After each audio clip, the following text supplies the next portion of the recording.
Hola, Hola, hola, ¿qué tal? Hola, ¿qué Buenas tal? tardes, buenos medios días. Estamos en un horario conflictivo para saber si es la mañana o la tarde, depende.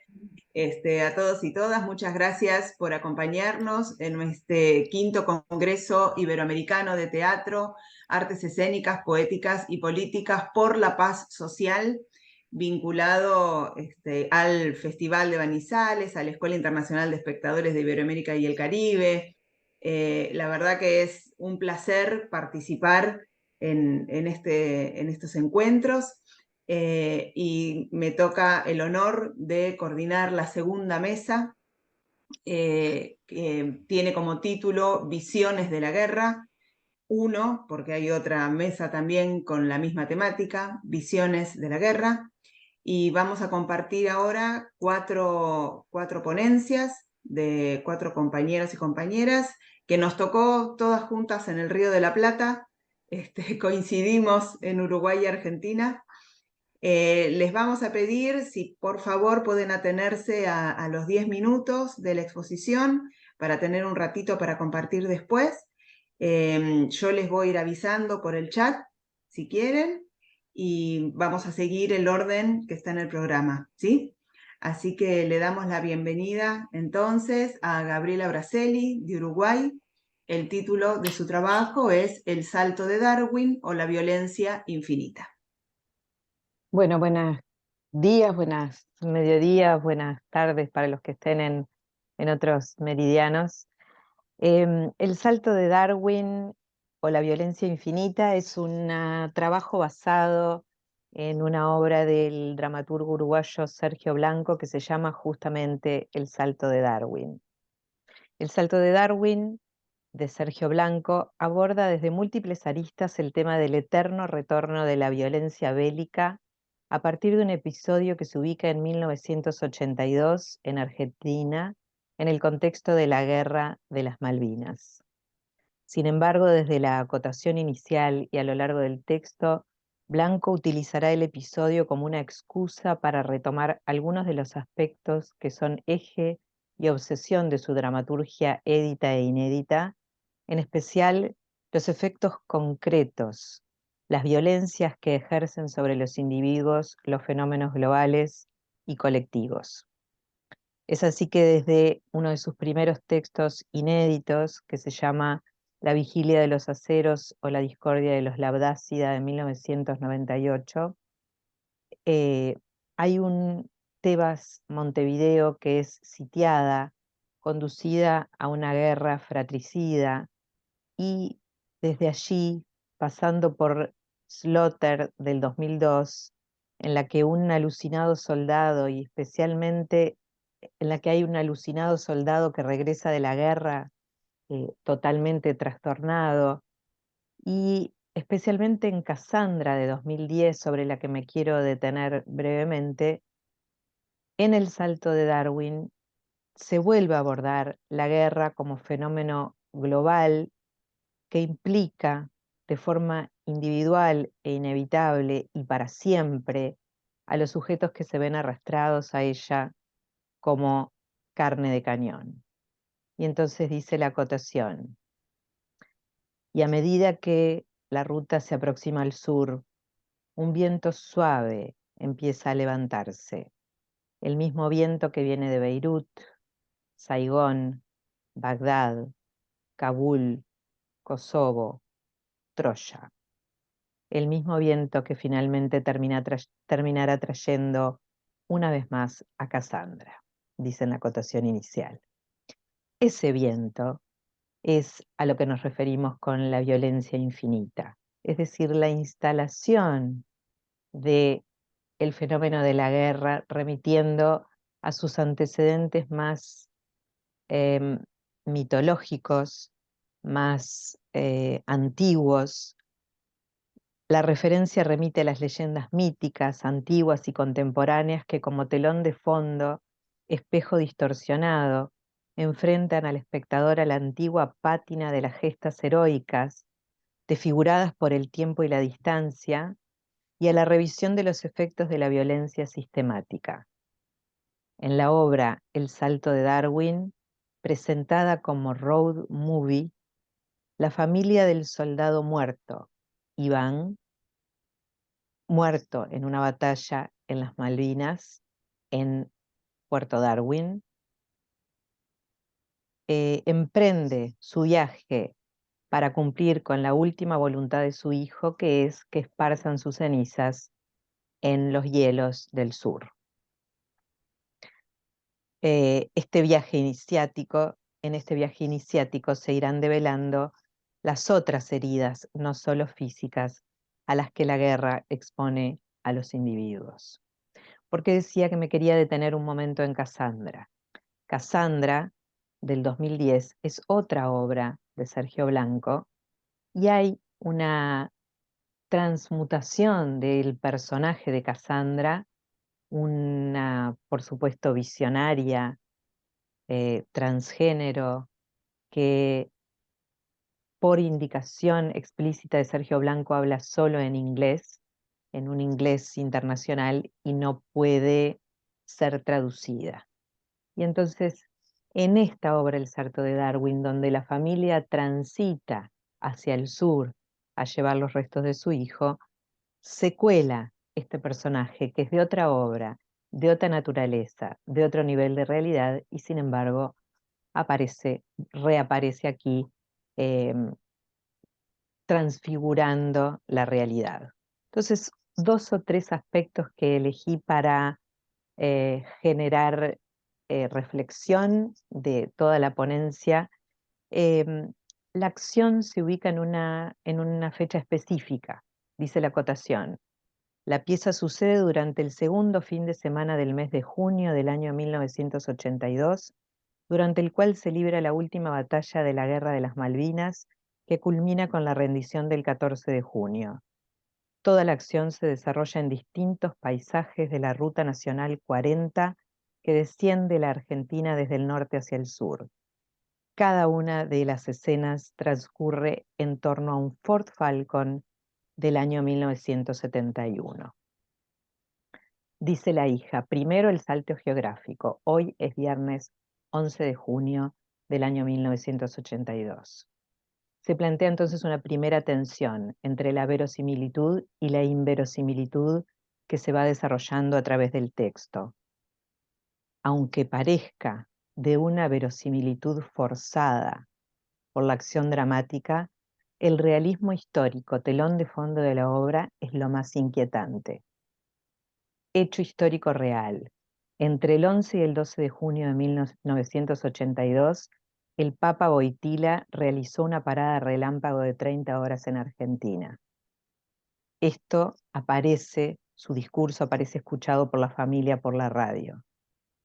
En esos días de 1982, Margaret Thatcher pronuncia un discurso en el cual justifica la acción bélica de las Malvinas Falkland en defensa de la libertad de los isleños que no deben vivir bajo un régimen dictatorial. Hecho real, telón de fondo de la obra, ese mismo fin de semana.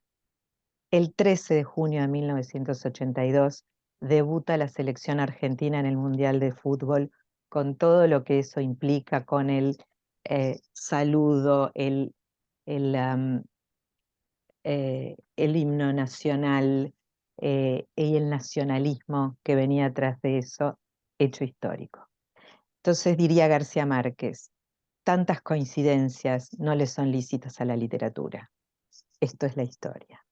Lo inquietante es que detrás de esta historia hay una historia de esta familia que se va desnaturalizando, pero esto ocurrió en ese fin de semana. Cuando tuve que revisar los hechos, yo dije, Sergio se le fue la mano. No a Sergio se le fue la mano, a la realidad se le fue la mano. En el sentido opuesto, trabaja la historia de la apuesta. Hay un fantasma del joven soldado muerto que se aparece e interactúa entre todos. Hay un juego de mentirle a la madre, en que le dicen, vamos ganando, y entonces le dicen, murieron 13, 13 confirmados, no 15, no 20, no 25, y la van convenciendo de a poco, y se van convenciendo todos de que van ganando la guerra. Hay una tensión que también tiene que ver con el travestismo. esta Casandra transexual es la contracara del soldado que también se vistió de soldado para transformarse en una virilidad que no era la que le correspondía a su sensibilidad, alguien que había querido ser músico toda la vida y que sin embargo, a través de este transvestismo del soldado, se transforma en un otro. Entonces tenemos una Casandra transexual, transvestida, un muchachito también transvestido en el soldado, el viril, y dice la madre en un momento, eh, dice, bueno, ahora les digo la cita. Entonces, digo, el transvestismo como forma de encubrimiento de sensibilidades y opciones sexuales de género. El joven muerto deseaba ser niño guitarrista de rock y se devela un vínculo con Cassandra, personaje transexual que se transporta desde su propia obra con la carga de victimización y violencia, y es otro daño colateral del doble discurso y la hipocresía social que impone la habilidad del soldado uniformado. Finalmente, como para redondear, esta idea de el soldado muerto en acción deja eh, la intuición en alguna parte de nosotros de que no murió en batalla, sino por suicidio.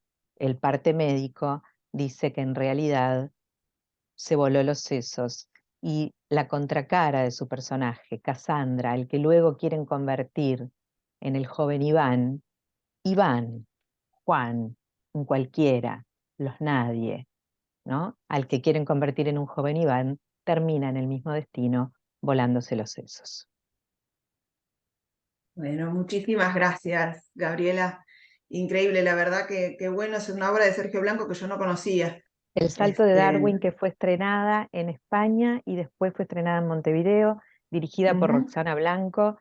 Se las recomiendo entusiastamente este, y aborda este tema muy vidrioso de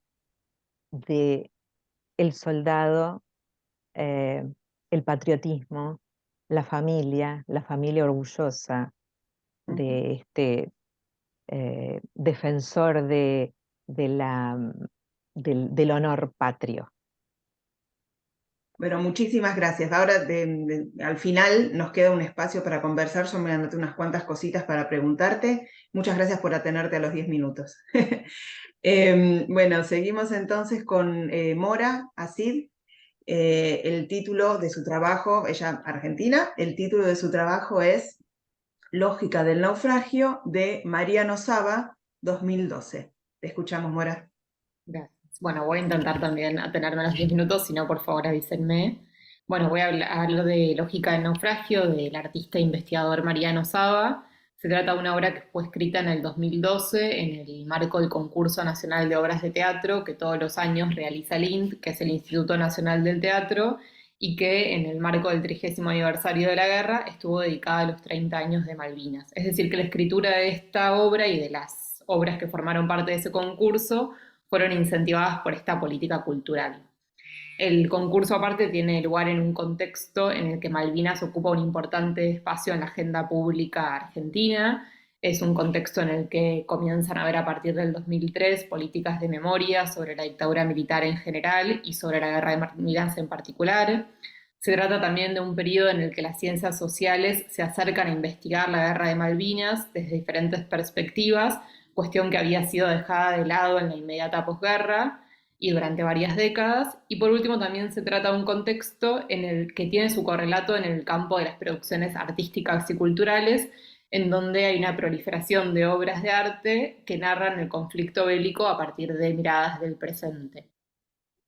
Inscribo a Lógica del naufragio y al resto de las obras que participaron de ese concurso dentro del activismo teatral, es decir, de un activismo cultural que no es partidario, pero que sí está comprometido política y efectivamente con valores promovidos por los movimientos de derechos humanos y también por las políticas de memoria implementadas en Argentina a partir del 2003.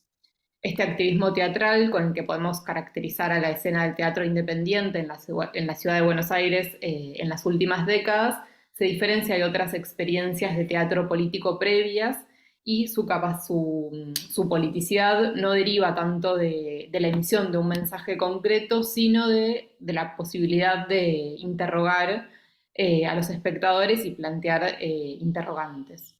Mi trabajo en relación a esta investigación tiene que ver con un interés más general y con una investigación más amplia que está en curso, en la que estudio las obras de teatro sobre la Guerra de Malvinas durante el periodo 2003 y 2015, con el objetivo de analizar cuáles son las imágenes que estas obras construyen sobre la Guerra de Malvinas y con el objetivo también de dar cuenta o con la pregunta acerca de cuál es ese gesto estético-político presente en las obras.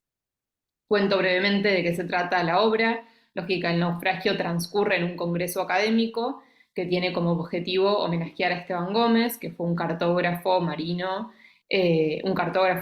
portugués que acompañó a Magallanes a su viaje a las Indias en el siglo XVI y que cuando se encontraba a la altura del estrecho de Magallanes deserta esa expedición y regresa a España, y cuando regresa a España es juzgado por ser un desertor y condenado por ello. La obra transcurre en una sala que podría ser el aula de un congreso, y los ponentes están en el escenario y hay un montón de personas que van a ver esa última jornada dedicada a hablar de Esteban Gómez, y allí están puestos en evidencia todo el tiempo la teatralidad propia del mundo académico, rituales del mundo académico como las presentaciones, las formalidades, las citas de autoridad, y a la vez aparece parodiada esa teatralidad a partir de varios guiños, por un lado del mundo académico, pero también de muchos momentos de humor que atraviesan a la obra. Los personajes de la obra son Brenda, que es quien organizó el encuentro, Falterre, que es un investigador argentino, Raúl, que es un investigador español, y Simón Rath, que es un investigador que se menciona y que se espera que llegue, pero que nunca llega.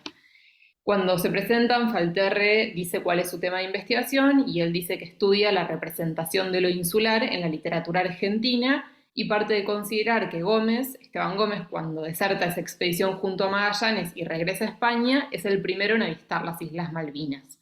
Y esa afirmación, que es como el punto de partida de su investigación, cuando lo menciona, genera muchas discusiones entre los participantes, muchas resistencias, y hace que esas jornadas que estaban muy estructuradas por Brenda terminen derivando en discusiones, no solamente acerca de si Gómez divisó o no las islas, sino acerca del sentido de las Islas Malvinas para la sociedad argentina.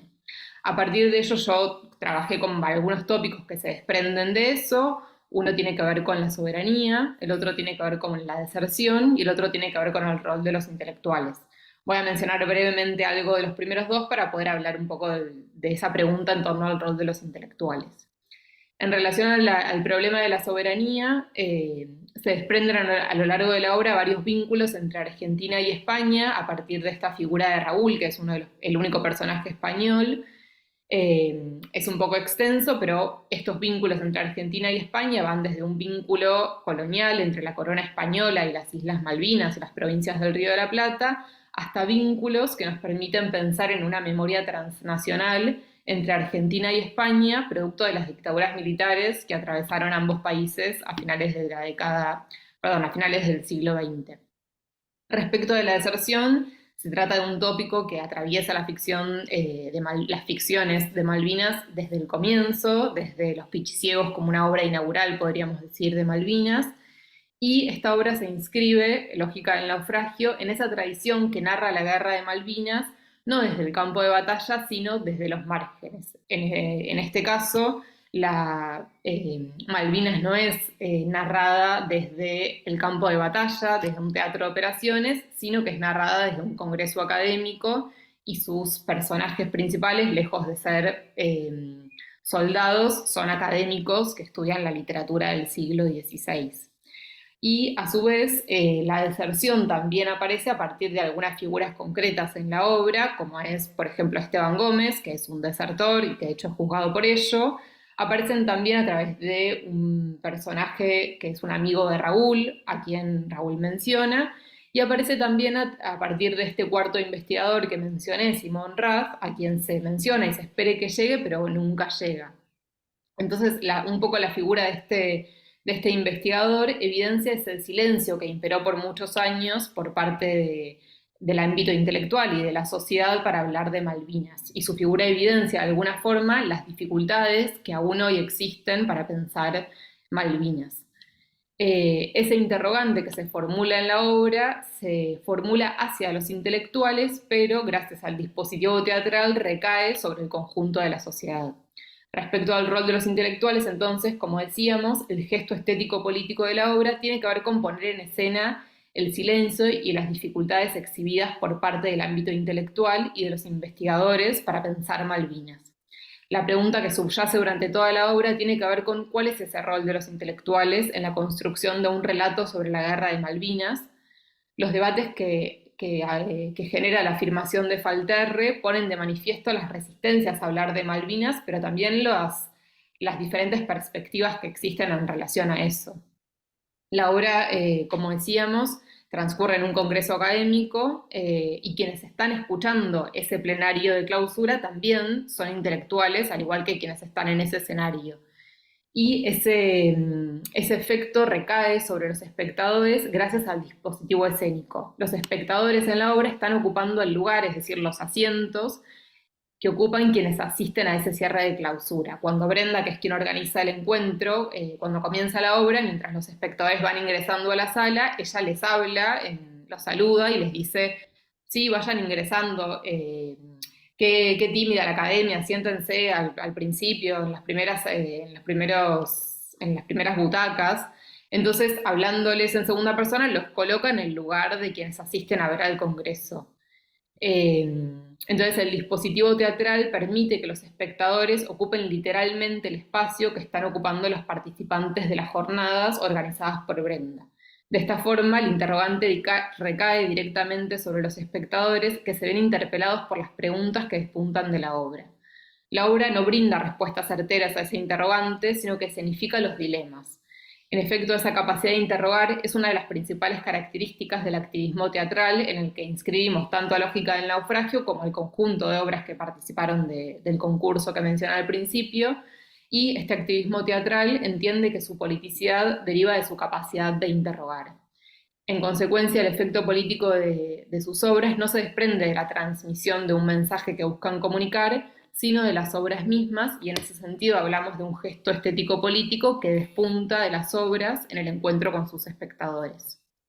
Lógica del Naufragio plantea interrogantes acerca de las dificultades para pensar Malvinas por parte de la sociedad en general y por parte de los intelectuales en particular, y estos interrogantes están dirigidos al espectador de la obra. Gracias a ese dispositivo escénico que permite que los espectadores se vean interpelados, y se trata de espectadores que no precisan pertenecer al ámbito académico para sentirse interpelados, ni para reírse de algunos momentos de humor en donde se hacen chistes respecto de que uno acusa al otro de estar robándole a Bourdieu, sino que se trata de escenas de humor que, si bien pueden tener algunos guiños al mundo académico, lo exceden por completo. En ese sentido, la obra no supone en absoluto un espectador intelectual, sino, en términos de Rancière, un espectador emancipado. Es decir, un espectador que pueda realizar una interpretación activa de ese acontecimiento artístico y decodificar y componer, parafraseando a Rancière, un poema con los elementos del poema que tiene delante. Consideramos entonces que la pregunta en torno al rol de los intelectuales en la construcción de un relato sobre Malvinas abre también una pregunta acerca del lugar que ocupan los intelectuales en la contemporaneidad, en la construcción de una memoria nacional, es decir, en tanto mediadores simbólicos entre el pasado y el presente. Si antes de la Guerra de Malvinas los intelectuales habían tenido un rol preponderante en la construcción de Malvinas como parte de la identidad nacional, a partir de 1982, de la guerra, ese sentido unívoco que poseía este sintagma Malvinas para la sociedad argentina estalla en mil pedazos. A partir de entonces, Malvinas va a ser las islas, Malvinas es la causa, es la cuestión y también es la guerra. Y los sentidos que se le confieren a ese sintagma son muy diferentes. Por último, para terminar, retomamos el título de la obra para preguntarnos cuál es esa lógica del naufragio. Si es la de Gómez, por ser un náufrago reincidente, si es la del Titanic, un barco al que se menciona por la coincidencia de haber desembarcado un 2 de abril, si es la de los soldados argentinos por no lograr asentarse del otro lado de la orilla. Y para finalizar, consideramos que la lógica del naufragio refiere más bien a la sociedad argentina, que naufraga sin poder dar una respuesta clara acerca de cuál es el sentido de las Islas Malvinas para la sociedad argentina y sobre todo acerca de cómo integramos la Guerra de Malvinas como parte de la historia argentina reciente.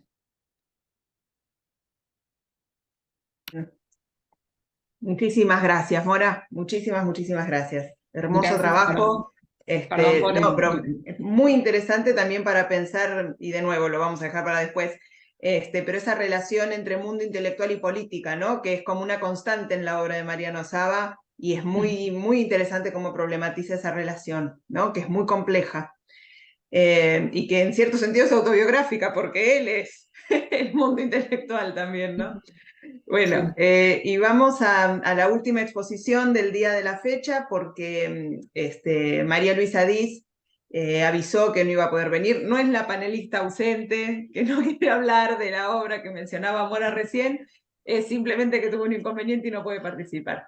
Pero bueno, le vamos a dar entonces la palabra a Verónica Pereira, y que ella también es de Argentina, y el título de su trabajo es Memorias transculturales de la Guerra de Malvinas en Two Big Black Bags, de Julieta Vitullo, del 2019. Te escuchamos, Verónica. Muchísimas gracias, Natalia. ¿Es posible compartir unas imágenes? Porque tengo 2, 3 imágenes que me parece que por ahí van a ayudar. ¿Puedo hacerlo? Aquí. Genial.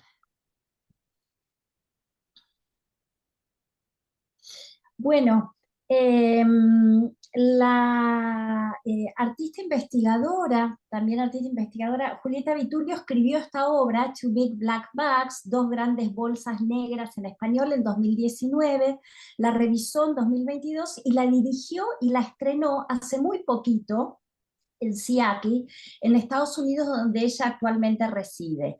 Es una artista investigadora, esto es una de sus primeras obras de teatro, con un largo recorrido en la temática de la Guerra de Malvinas. Yo voy a presentarles acá algunas breves reflexiones que por supuesto no hacen justicia a la riqueza y a la complejidad estética y política de su trayectoria y de esta pieza concretamente. Al igual que El salto de Darwin, es una obra construida como un road movie, donde su protagonista, Santiago Enrique Walsh, es un excombatiente argentino que desertó la guerra de Malvinas para fugarse primero a Inglaterra y después a Seattle, en Estados Unidos, ¿no? La misma ciudad donde vive la dramaturga y la artista. El viaje de la obra es físico, memorial, cultural, terapéutico y espiritual. Y el itinerario no es dentro de la Argentina, como el salto de Darwin, sino que recorre desde Seattle en Estados Unidos hasta Santiago de Chile. El camino de Santiago Walsh a Santiago de Chile, ¿no? Evoca el camino de Santiago, la peregrinación de origen medieval a Santiago de Compostela, que anualmente realizan multitudes de distintas latitudes. En ese viaje, el protagonista fuga con 2 grandes bolsas negras, ¿no? De ahí el título de la obra, que llevan casi 10 millones de dólares. Las descubre una mañana en su habitación, luego de una noche en el casino. Pero las bolsas existen solo en su imaginación. Las bolsas evocan más bien 2 bolsas mortuorias, los cadáveres de 2 queridos compañeros muertos en las islas. Durante la guerra, él presenció la muerte de 2 amigos, Ramón, que fue alcanzado por una bomba inglesa cuando buscaba protegerlo, al protagonista, y Felipe, que murió en sus brazos de neumonía luego de haber sido estaqueado durante una noche entera como castigo por haber robado una lata de leche en polvo. Además, el propio protagonista, Santiago, fue estaqueado por el mismo robo de comida y la tortura dejó en su brazo una marca permanente de descarga eléctrica.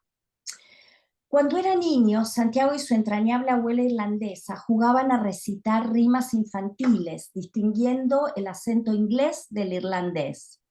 Las memorias de ese vínculo amoroso le permitieron al protagonista impostar un acento inglés al momento de ser interrogado por un oficial británico. Gracias a eso, a poder impostar un acento inglés, Santiago Enrique Walsh dice llamarse James Henry Walsh y abandona las islas en dirección a Inglaterra. Pero en ese momento sufrió una disociación psíquica, posiblemente por la culpa de sobrevivir a la guerra, de sobrevivir a la muerte de sus dos amigos en el campo de batalla, y desarrolla un alter ego, que en el escenario corporiza Henry, que es el de la izquierda, un hombre congelado a la edad en que desertó la guerra. Esta es la foto de un ensayo, una lectura, donde el protagonista, Santiago Enrique, sí, y Henry, su alter ego, su disociación psíquica al momento de la fuga de las islas, ¿no? En ese itinerario hacia el sur, de Seattle a Santiago de Chile, de la trama de la obra, por rutas diversas, ciudades y desiertos, escenarios mágicos religiosos de las Américas, la obra trabaja temporalidades múltiples y retorna a distintos pasados hojaldrados. En línea con el corpus de creaciones artísticas y teóricas anteriores de Vitulio, esta obra también insiste en la naturaleza esencialmente social del trauma y del duelo. Aquí, para la memoria de la Guerra de Malvinas, esa superposición de lo íntimo y lo colectivo, del trauma y del duelo, se da a partir de la materialidad de la marca de la tortura. La ficción transcurre, por un lado, en 2007, el mismo año que los testimonios sobre los castigos corporales cometidas por cuadros militares contra la propia tropa se volvieron la causa 1777 por crímenes de lesa humanidad cometidos en las islas durante la guerra. En la ficción teatral, por otro lado, el soldado, Santiago, lleva la marca de la tortura en su cuerpo. Tiene una figura de Lichtenberg grabada en su brazo. Así se ve, en la realidad, una descarga eléctrica en el cuerpo humano deja esta marca, lo que se ve en esta espalda o lo que se ve en este brazo. Esto es lo que tiene el protagonista de la obra. En la realidad, estas marcas desaparecen después de unos días, pero en la ficción teatral esta marca permanece. Se llama así porque lleva el nombre de la figura del físico alemán que la estudió y la nombró. Esa misma marca que Santiago lleva en su cuerpo tiene la misma forma arborescente que otras grandes descargas eléctricas en otros cuerpos no humanos, cuerpos celestes, los valles marineris en Marte, por ejemplo, según la teoría del universo eléctrico. La obra trabaja entonces con estas analogías en las formas. Desde esta materialidad común de la marca de la descarga eléctrica, la obra de Vitulio insiste en señalar la naturaleza multiescalar del trauma y también de sus posibilidades de elaboración. Esas mismas marcas, la del cuerpo y la de Marte, de forma rizomática, son las que le habilitan al personaje el trabajo terapéutico junto a un ensamble de personajes femeninos, la chica el casino Molly, la bruja, la chamana. En estos encuentros el personaje elabora su experiencia traumática en la guerra. En escenarios mágicos religiosos terapéuticos que va recorriendo en ese viaje, en ese road movie, el protagonista retorna psíquica y emocionalmente a su juventud para elaborar heridas de guerra. Por otro lado, en una obra teatral que se distancia del realismo y de la representación, en la misma escena en que el protagonista, voy a dejar de compartir porque esto era necesario solo para esta idea.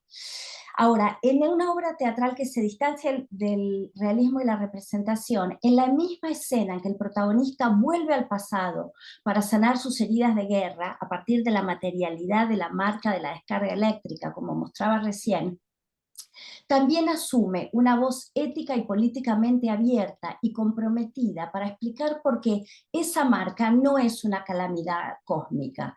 O sea, por un lado, esa suerte de analogía entre distintos cuerpos con la misma marca es lo que permite la elaboración terapéutica y la elaboración del duelo. Pero por otro lado, también se distancia de eso, porque en ese momento clave, que es el momento de su redención personal, es también un momento ético-político donde denuncia distintos tipos de violencia estatal, más cercano al género del testimonio que a la ficción teatral.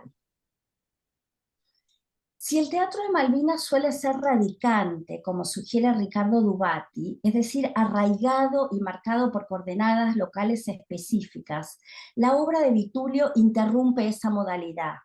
Y la obra de Sergio Blanco en algún sentido también, ¿no? Porque son obras que, digamos, tienen unos recorridos transnacionales y globales que interrumpen un poco esa localidad específica que Ricardo Dubati dice que marca el teatro de Malvinas, ¿no?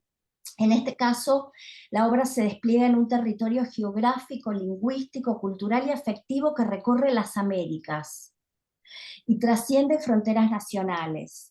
La obra se estructura desde múltiples desplazamientos materiales y literales, simbólicos y emocionales, construyendo una memoria móvil y transcultural de la violencia estatal, traccionada por distintas fuerzas.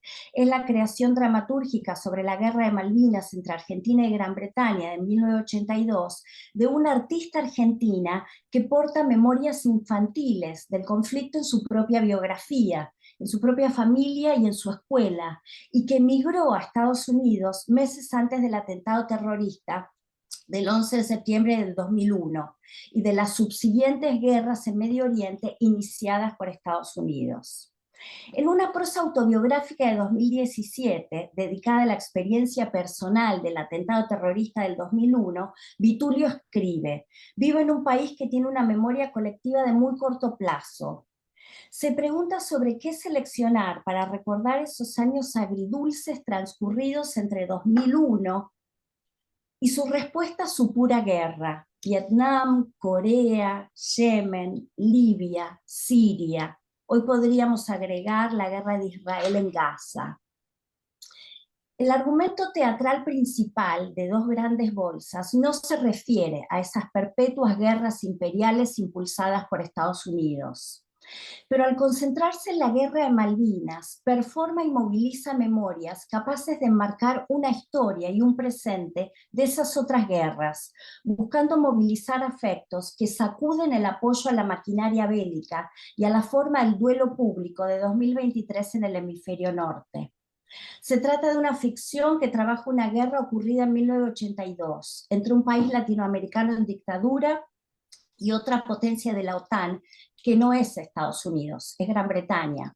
Pero en un público estadounidense del 2023, la obra opera para interrumpir la aceptación cotidiana y naturalizada del presente bélico en una sociedad que no logra construir una oposición ética y política a la pérdida de todas las vidas que una guerra ocasiona. En otras palabras, en ese recorrido hacia pasados múltiples y superpuestos, en ese recorrido transcultural, en ese viaje físico, lingüístico, afectivo y espiritual, Dos grandes bolsas negras trasciende las fronteras materiales de la nación y sugiere así la necesidad de un dispositivo multidimensional, polifacético y una escala transnacional desde donde confrontar la guerra y la violencia estatal. Muchas gracias. Muchísimas gracias, Verónica. Muchísimas gracias. Súper interesante esa mirada, ¿no? Bueno, tenemos un ratito para poder hacer unos intercambios. Yo me anoté acá unas preguntas. Queremos avisar que está el chat abierto para quienes están presenciales en Manizales o quienes están virtuales por Zoom puedan hacer todas las consultas o los comentarios que tengan ganas. Nosotros los vamos a estar recibiendo en nuestro chat. Así que nada, eso está abierto. Y a mí me encantaría si, en realidad, un par de cositas que yo me anoté. No sé si quieren ustedes comentar alguna otra cosita que les haya quedado pendiente. pero a mí me interesaban un montón de cuestiones en relación a la construcción de la guerra desde el teatro que ustedes enunciaron recién. Gaby, no sé si querías decir algo. Sí, quería apuntar a lo de Mora, que a mí el naufragio también me convoca a la idea del Capitán Belgrano, ¿no? Porque ya hablo del Titanic y a mí se me hace mucho más distante el Titanic que el Capitán Belgrano. Y nada, un apunte a Verónica, también hay una guerra Rusia-Ucrania, digo porque ya hablo de la más próxima, pero tenemos una y otras, ¿no? Digo, para no, para no sectorizar en algunos enfrentamientos y no en otros. Ujú. Pero sí, era eso, detalles. Sí, en Y relación a lo que mencioné del Titanic es porque aparece en la obra cuando hablan de ciertas coincidencias y una reflexión en torno a una pregunta en relación al rol de los intelectuales que ellos mismos se hacen. Bueno, ¿qué hacemos en este congreso? ¿Qué estamos discutiendo? Y en algún momento deriva eso en la coincidencia de que el Titanic desembarca un 2 de abril y ahí aparece también una postura interesante acerca de, bueno, a veces el rol de los intelectuales es detenerse en algunas coincidencias. Por eso lo del Titanic, si no es verdad que quizás no tengo una relación directa. no, pero a mí me parece que hay algo que es muy interesante que construyen las obras y que aparece en lo que en lo que Verónica decía recién, que tiene que ver con ciertas estructuras imaginarias alrededor de una guerra muy particular, ¿no? Porque fue una guerra relativamente breve, en un contexto absolutamente ominoso que marcó una hendidura en la sociedad, ¿no? Son heridas que todavía siguen abiertas en Argentina. Capaz está bueno recordar esto para todos los compañeros y compañeras que nos ven desde el resto de Latinoamérica. En Argentina nosotros tenemos el feriado 2 de abril, en donde conmemoramos a los caídos en Malvinas. Es, por suerte, y esperemos que lo siga siendo durante muchísimo tiempo, nuestra última guerra, y ha dejado heridas abiertas que requieren todavía su sanación. En esa distancia que marcaba Verónica con la sociedad norteamericana, en donde aparece la naturalización de la guerra no aparece casi como conflicto social porque está incorporada a la vida social, y que en el caso de los trabajos que presentaron Gaby y Mora se nota muchísimo la escisión social que es la guerra para Argentina y bueno, para los países rioplatenses, o los países limítrofes más cercanos que nos acompañaron de una u otra manera en el proceso de la guerra, ¿no?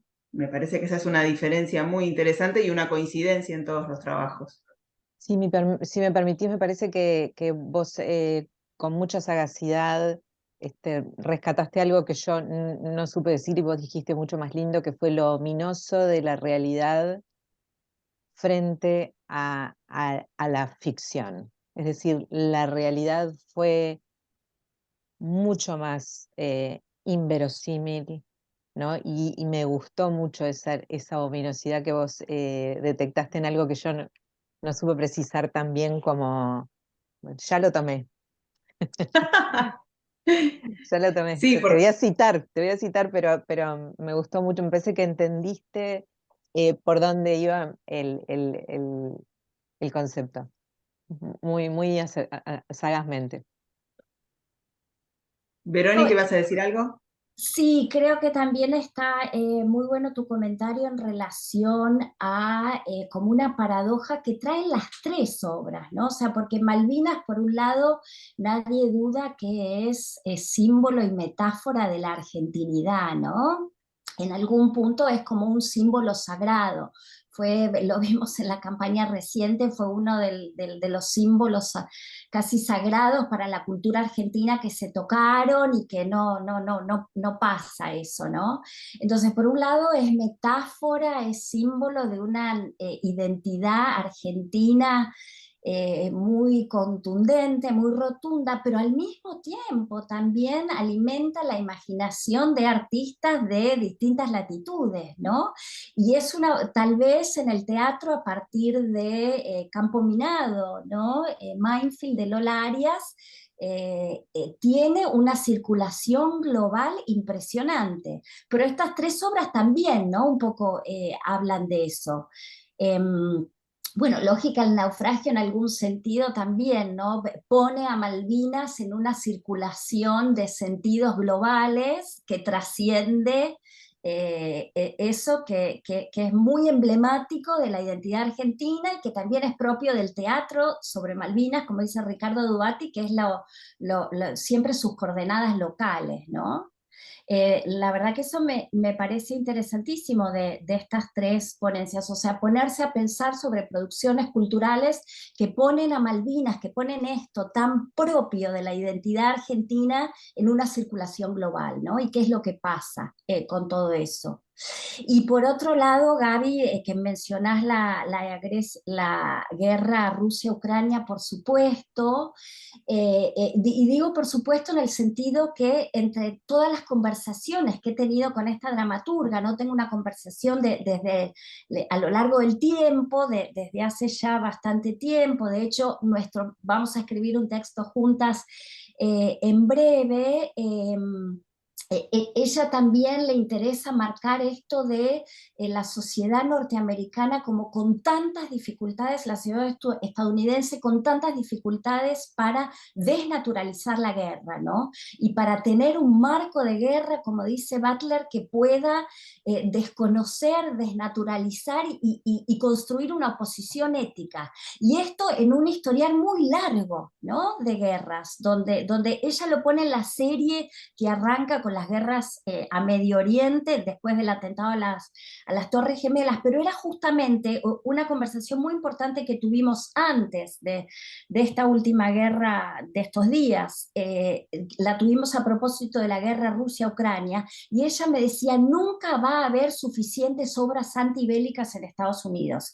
Es tan importante seguir haciendo arte de naturaleza antibélico, justamente por estas perpetuas guerras que no logra construirse una posición ética, ¿no? Y ella me decía, hoy en Estados Unidos, en el mundo artístico, teatral, progresista, es muy difícil una oposición a la guerra Rusia-Ucrania. Hay una suerte de resabio, ¿no? De huella Guerra Fría que invita a reiterar una adhesión bueno, a Ucrania en contra de Rusia, también a propósito de esa guerra que trajo Gaby. Y sí, lo que pasa es que en un país que ha vivido sus últimos, no sé qué, 80 años, porque desde la Segunda Guerra Mundial a esta parte nunca dejó de estar en guerra, ¿no? Siempre en distintos frentes, Por pero fuera de su territorio. Es una guerra continua desde la Segunda Guerra, ¿no? Es muy difícil, hay generaciones enteras nacidas en guerra. Y en guerra que no ocurre en su propio territorio, ¿no? Con la excepción, obviamente, de las torres.